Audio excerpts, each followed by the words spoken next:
Perek Vav, Mishna Beis. If you remember last Mishnah, we ended off the Mishnah discussing a case where you had two stones,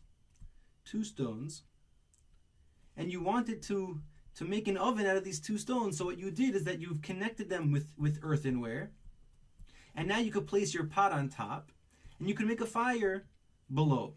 And we said that this is already a valid kirah, it's a valid oven, and it's susceptible to tumah, because it's secure, because you've connected it with cheres, and these stones are nice and wide, so it's a secure place to place your pot.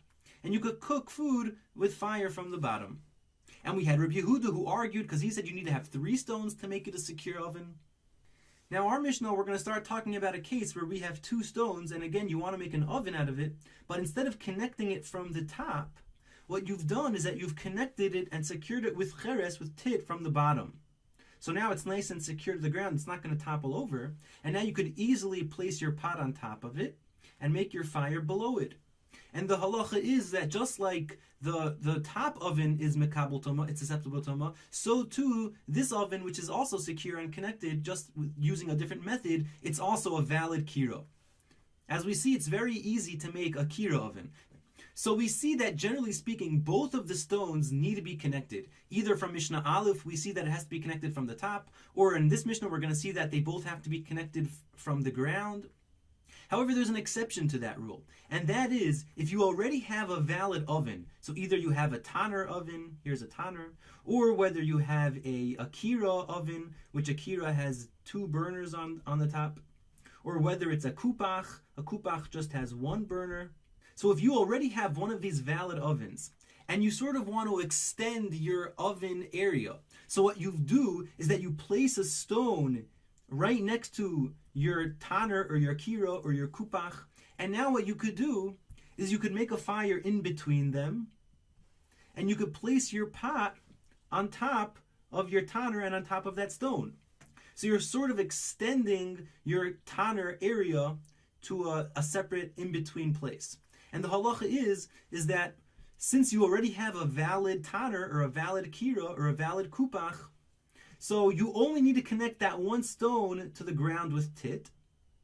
And even though your tanner or your kirah or your kupach is not connected to the ground, but the kirah is already a valid receptacle, and it's already a valid oven, and therefore only one of the stones, this one stone needs to be connected, and it's still a valid kirah. Even though both items aren't connected to the ground, it's still a valid kirah.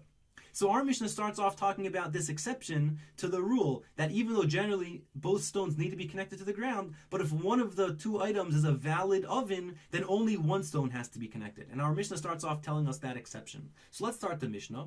Ha'even, a stone, shehaya shoifes aleha, that you would place a pot on it, vial hataner, and on an oven.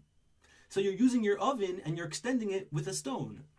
Or aleha, you're placing the pot on the stone, vial hakira, on the kirah oven. Or aleha vial hakupach, or on the stone and on the kupach oven. So you already have a valid oven, whether the valid oven is a tanner or a kirah or a kupach, and you've placed the stone next to it to extend your oven area. So the halacha is tameya, it's susceptible to tumah, and you only need that 1 stone to be connected to the ground, and it's already a valid kirah. Now you see, so far we've been discussing these types of ovens, these stone ovens that you've connected and secured it with cheres, and therefore it's deemed a clay cheres, an earthenware vessel, and it can be mekabel tumah. Now if you secure the oven with other materials, that's what we're going to be talking about now in the next case. So what you've done in case number 2 is you have a stone over here, and you've connected it to the ground with earthenware, but the second stone that you're using was not connected to earthenware. Or alternatively, you have the stone that you connected with earthenware, and the second item was just bedrock. Now this bedrock is extremely secure. You don't need to secure it to the ground. I mean, it's already connected. You could jump on it all you want. So this is already a secure oven. Or even in the first case, where if this stone could be very secure. Or in the third case, where we have a stone that you connected to the ground, and you've put it next to this stone wall. So the stone wall, it's extremely strong, and you don't need to support it to the ground.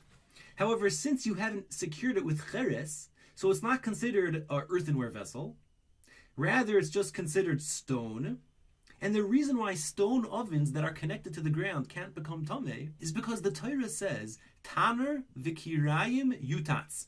A baker's oven and a cooking oven, yutatz, has to be smashed. If it's tameh, you have to smash it. That's how you make it tahor. And so you see that these ovens need to be smashable. To be susceptible to tumah, they have to be smashable. Now the word yutatz, smash, refers to klei cheres, earthenware. The way you break, when earthenware breaks, it's called smashing.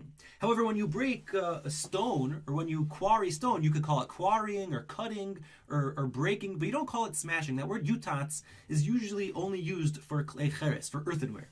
And therefore, since these types of ovens, again, these are sort of makeshift ovens, because you could put the fire in between these two stones, and you could put your pot on top of the fire. So it's sort of like a...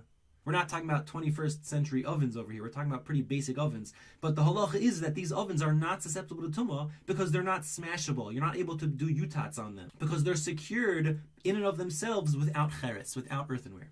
So let's read it inside. Oleho v'al ha'evin.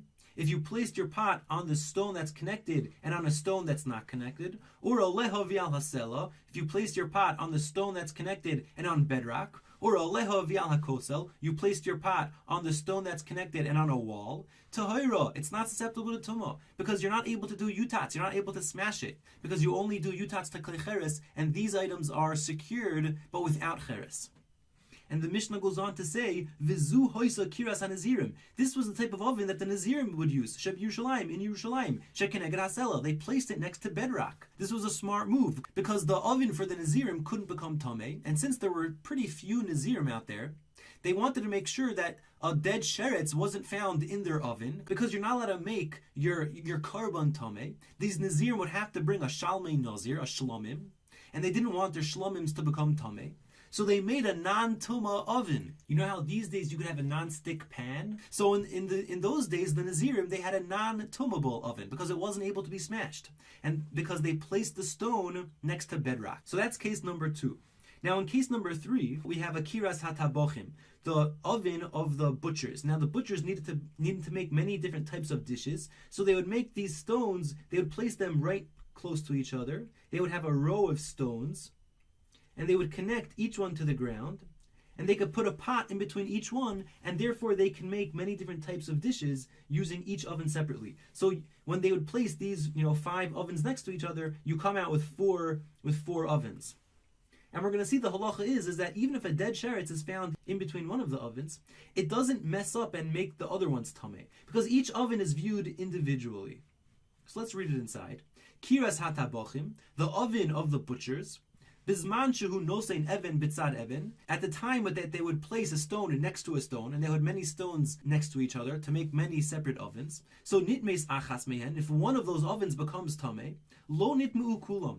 The other ones don't become tameh because each oven doesn't add to the function of the next oven. They're each utilized by separate pots, and therefore they're judged individually. Now it's your turn to read the Mishnah.